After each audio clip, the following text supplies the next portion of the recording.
have to win so big that all of them constantly compare themselves to you. And then you'll forget they exist. Who cares? You tired or not? Nobody cares though. Consistency, consistency, consistency, man. That's the name of the game, bro. It's time to get back to work. That motherfucker got lucky. No, he didn't. He worked harder than you. It's on you. You need to fucking work hard. For now, put your head down and just work. If you keep going every single day and don't stop, your competition will fall off. Ignore the noise. Ignore the distraction. You need to fucking discipline your mind better. Prove to yourself that you can do it. And then just show the rest of the world that you did. You have to want it. Do not listen to that voice. You should be a monster. Lift the weights. Sprint the hill. Work on the project. Get out of bed. Wake up. Success is the only revenge. It's not the best revenge. It's the only. There's no other revenge. Give it a year. Watch what happens. L'avenir. Ce mot simple réveille en chacun de nous un mélange d'excitation et de crainte. Nous projetons nos désirs, nos rêves et nos ambitions dans ce futur que nous imaginons radieux. Mais en même temps, nous y projetons nos doutes, nos incertitudes et nos angoisses. Et si je perdais mon travail? Et si je tombais malade? Et si je n'arrivais jamais à réussir ce que j'ai entrepris? Ces petites phrases, répétées dans notre tête, forment une tempête intérieure, l'anxiété. Aujourd'hui, l'anxiété est devenue presque une norme sociale. Avec l'instabilité économique, les crises mondiales, la précarité de l'emploi et la pression sociale des réseaux, nous vivons dans une anticipation permanente de catastrophes. Notre esprit ne cesse de voyager vers demain, au point de nous voler la paix d'aujourd'hui. Mais est-ce vraiment une problématique moderne? Pas du tout. Il y a près de 2000 ans, les philosophes stoïciens faisaient déjà face à cette peur du futur. Marc Aurèle, empereur de Rome, Épictète, esclave affranchi devenu maître de sagesse, et Sénèque, homme politique et écrivain, tous ont connu les mêmes angoisses universelles. Leur époque avait d'autres crises, guerres, famines, maladies mortelles. Pourtant, leur réponse à cette anxiété reste d'une actualité incroyable. Dans cette vidéo, nous allons explorer comment le stoïcisme, cette philosophie pratique de l'Antiquité, nous aide à affronter la peur de l'avenir. Nous verrons pourquoi nos angoisses naissent, comment les stoïciens les comprenaient, et surtout quelles pratiques simples tu peux appliquer dans ta vie pour retrouver la sérénité. La première étape pour dépasser l'anxiété, c'est de la comprendre. La peur de l'avenir vient d'une illusion fondamentale. L'idée que nous pouvons tout contrôler. Nous voulons contrôler le marché du travail, notre santé, les décisions politiques, les relations avec les autres. Mais la réalité est différente. Une immense partie de ce qui nous arrive échappe à notre volonté. Épictète résume cela dans une formule célèbre. Il y a des choses qui dépendent de nous, et d'autres qui ne dépendent pas de nous. Voilà la clé. Ce qui dépend de toi, ce sont tes pensées, tes jugements, tes actions, tes choix. Ce qui ne dépend pas de toi, ce sont les événements extérieurs, la météo, les décisions des autres, ou encore la mort. Prenons un exemple moderne. Un entretien d'embauche. Tu peux préparer tes réponses, travailler ta présentation, améliorer ton CV. Tout cela dépend de toi. Mais la décision finale du recruteur, sa préférence ou même le contexte économique ne dépendent pas de toi. Si tu concentres ton énergie uniquement sur ce qui est hors de ton contrôle, tu seras prisonnier de l'angoisse. Le stoïcisme invite donc à une séparation claire.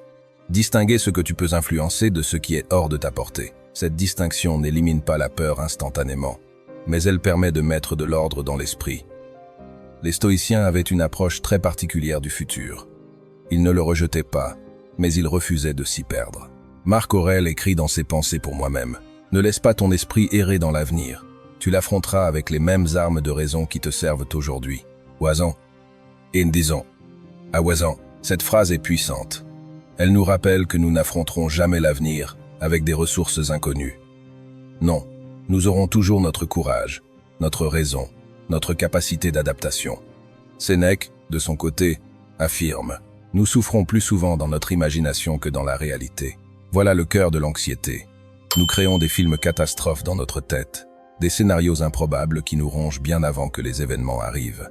Épictète ajoutait que craindre le futur, c'est en fait souffrir 2 fois. Une première fois dans l'anticipation et une seconde fois dans la réalité, si jamais elle se produit. Prenons un exemple concret. Tu attends des résultats médicaux. Dans ton esprit, tu construis 1000 scénarios. Une mauvaise nouvelle, une maladie grave, une vie bouleversée. Chaque scénario te fait souffrir. Puis arrive le jour du diagnostic. Si les résultats sont bons, toute ton angoisse était inutile.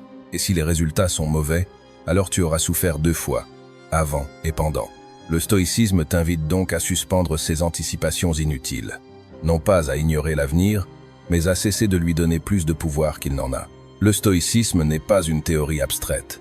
C'est une philosophie de vie. Ses enseignements se traduisent en exercices concrets. Voici 4 pratiques stoïciennes pour libérer ton esprit de la peur de l'avenir. Les stoïciens pratiquaient ce qu'ils appelaient la premeditatio malorum, la méditation sur les maux possibles. Cela peut sembler étrange, mais il s'agit d'imaginer les pires scénarios pour mieux s'y préparer. Si tu crains de perdre ton emploi, imagine ce que tu ferais dans ce cas. Chercher une formation, lancer un projet, réduire tes dépenses. En visualisant le pire, tu neutralises sa terreur, et tu réalises que même dans le pire, tu aurais encore des ressources. Marc Aurèle écrivait chaque jour ses pensées dans son carnet. Tu peux faire la même chose. Note tes inquiétudes, puis classe-les. Est-ce que cela dépend de moi ou non? Ce simple tri te permet d'alléger ton esprit. Si ça dépend de toi, agis. Si ça ne dépend pas de toi, lâche prise. La peur de l'avenir vient toujours d'un esprit qui voyage trop loin. La solution est de revenir ici et maintenant. Inspire profondément. Ressens l'air dans tes poumons. Observe autour de toi. Répète intérieurement. À cet instant précis, je vais bien. Ce retour au présent coupe court à l'imagination catastrophique. Les stoïciens rappellent que l'action est le meilleur antidote à l'anxiété. Si tu es paralysé par la peur d'un projet, n'attends pas d'être certain du futur. Avance pas à pas. Rédige une page, passe un appel, envoie un mail. Chaque petite action réduit la puissance du futur incertain. Ces pratiques ne sont pas magiques, elles demandent de la constance, mais peu à peu, elles transforment ton rapport à l'avenir. D'un ennemi inquiétant, il devient un terrain neutre que tu traverses avec sérénité. Certains diront, mais notre époque est différente. Les stoïciens n'avaient pas à gérer le stress des réseaux sociaux, de la mondialisation, du changement climatique. Certes, les formes de nos peurs changent, mais leur essence est la même. La peur de l'inconnu. Les Romains craignaient les invasions barbares, les famines, la peste. Aujourd'hui, nous craignons la perte de notre emploi, une pandémie ou la crise écologique. Mais le mécanisme intérieur reste identique. L'esprit se projette dans des scénarios incontrôlables. Le stoïcisme nous enseigne que, quel que soit le contexte, nous gardons toujours la même arme. Notre maîtrise intérieure. L'époque change, mais la sagesse reste. Et si nous appliquions aujourd'hui les conseils de Marc Aurèle ou de Sénèque, que se passerait-il?